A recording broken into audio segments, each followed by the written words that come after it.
Hello everybody, my name is Vivekanandan Perumal. I am with IIT Delhi. This webinar is titled A Diagnostic Assay for COVID-19 developed by IIT Delhi. I am going to be presenting this webinar on behalf of our team from Kusuma School of Biological Sciences that developed this assay. Now first, why diagnose SARS-CoV-2? Most of us know the answer for this question.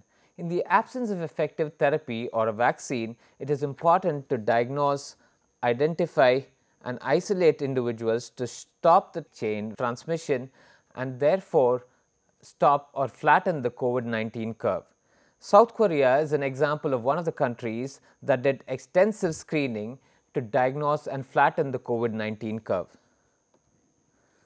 Now, what are the diagnostic methods available for SARS-CoV-2? Like for all other microbes, there are two broad categories of methods for the diagnosis of SARS-CoV-2. First, let us look at the direct methods.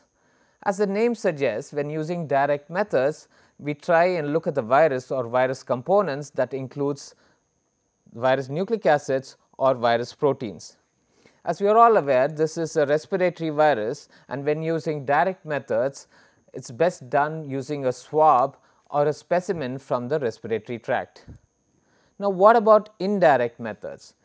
Instead of trying and finding virus or the virus components when using indirect methods, we try and look at the antibodies produced in an infected individual against the virus. Blood is a good sample to look at antibodies against this virus.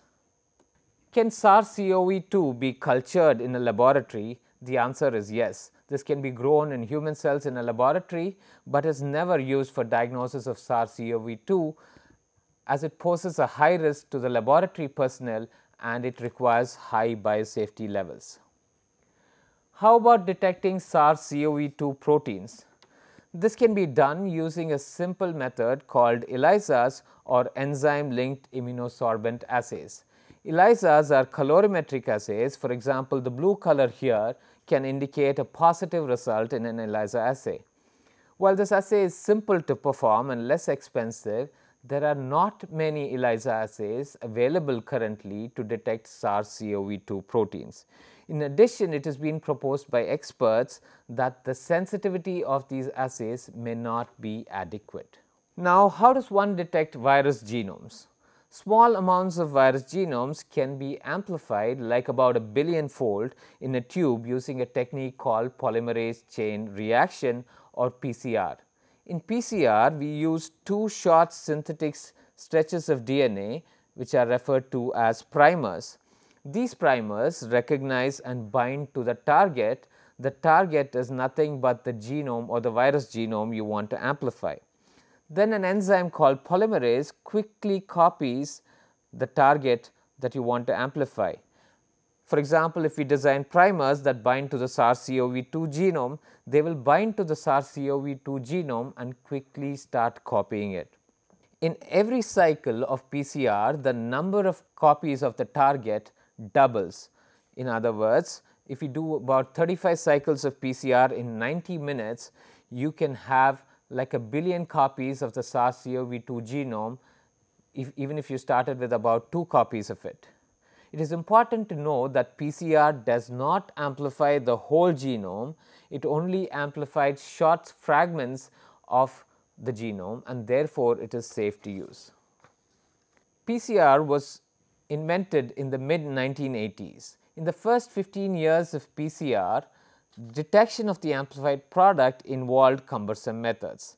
Around the year 2000, real-time PCR became widely used worldwide. Now, what is real-time PCR?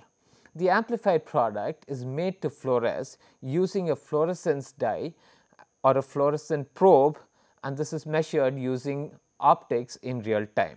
In other words, instead of waiting for PCR to be completed and using laborious methods, we can monitor the accumulation of the PCR product in a tube in real time.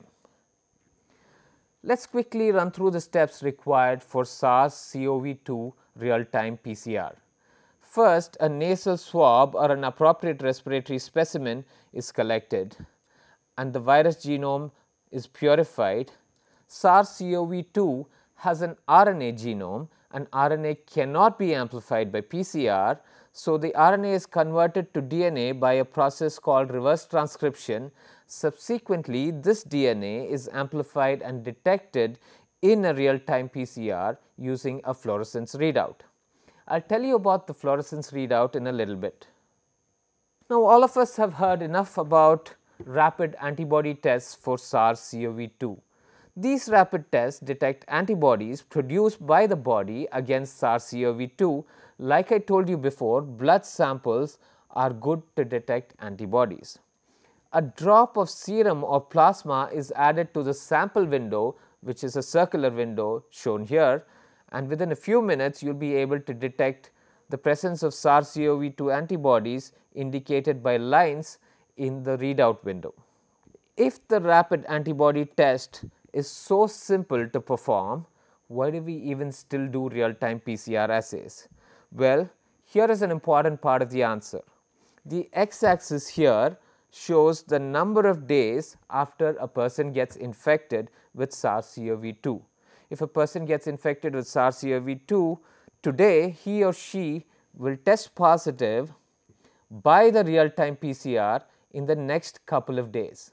Whereas, if you were to use the antibody test, the rapid antibody test, this person may not test positive until about 10 days after infection. This is because the body takes a few days after infection to produce antibodies against microbes. As of today, the two most widely used tests for COVID-19 diagnosis are the real-time PCR assays and rapid antibody tests. Now, how do they compare with each other? In terms of the cost, infrastructure requirements and the time required, clearly rapid antibody tests fare better. However, when it comes to throughput, which is the number of samples that can be processed at a time or in a batch, real-time PCR has an edge. 96 samples can be processed for real-time PCR assays at one go as compared to one or a few samples for the rapid antibody test. Now, what does a positive result in a real-time PCR mean? A positive result in a real-time PCR assay for COVID-19 clearly indicates ongoing infection, while a positive rapid antibody test may indicate ongoing infection or past exposure. In other words, if somebody gets infected today and recovers in a couple of weeks, they will still test positive for COVID-19 antibodies even after 6 months. Now, what does a negative result each of these tests mean?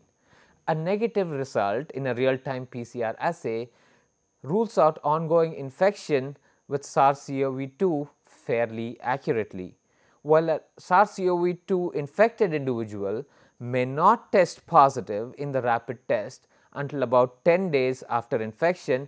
For all these reasons put together, the real-time PCR assay for the diagnosis of SARS-CoV-2 is considered the gold standard.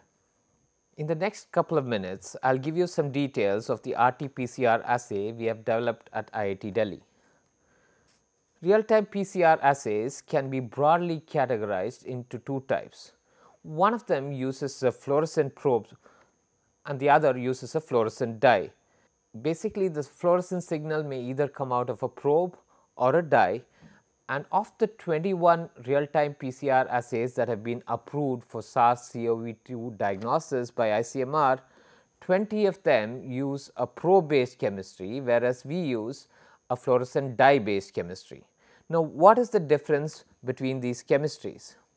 I want you to focus on the left half of your screen. A fluorescent probe is a short synthetic stretch of DNA with a reporter at one end and a quencher at the other end. The fluorescent probe typically binds to the target DNA in a region anywhere between the two primer binding sites. During the PCR, the polymerase will start cleaving the fluorescent probe and the reporter is no longer proximal to the quencher, resulting in a fluorescent signal. More the amplification, more the fluorescence. On the right side, you have the dye-based chemistry. You see that the green colored fluorescent dye that starts to bind to amplified PCR products and then fluoresces.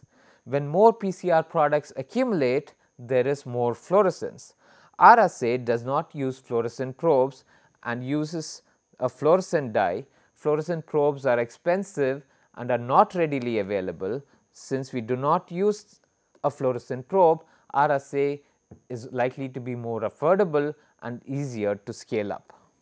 For this assay, we carefully chose primers from regions unique to the SARS-CoV-2 genome and are absent in other human coronaviruses. We also made sure that these regions are highly conserved across SARS-CoV-2 genomes. We then designed over half a dozen assays, and the assay approved by ICMR was optimized using synthetic DNA construct followed by short fragments of RNA synthesized in the laboratory. This assay has a sensitivity of about 20 copies per assay. Our assay will specifically detect SARS-CoV-2 genomes and will not detect other human coronaviruses. This is the first probe-free assay that has been approved by ICMR, and the National Institute of Pathology, New Delhi has approved our assay with the sensitivity of 100% and a specificity of 100% based on testing of a clinical panel of samples. Since our assay does not use a probe, we believe it is going to be more affordable and more easily scalable. Now, what is the current status of this ICMR approved assay?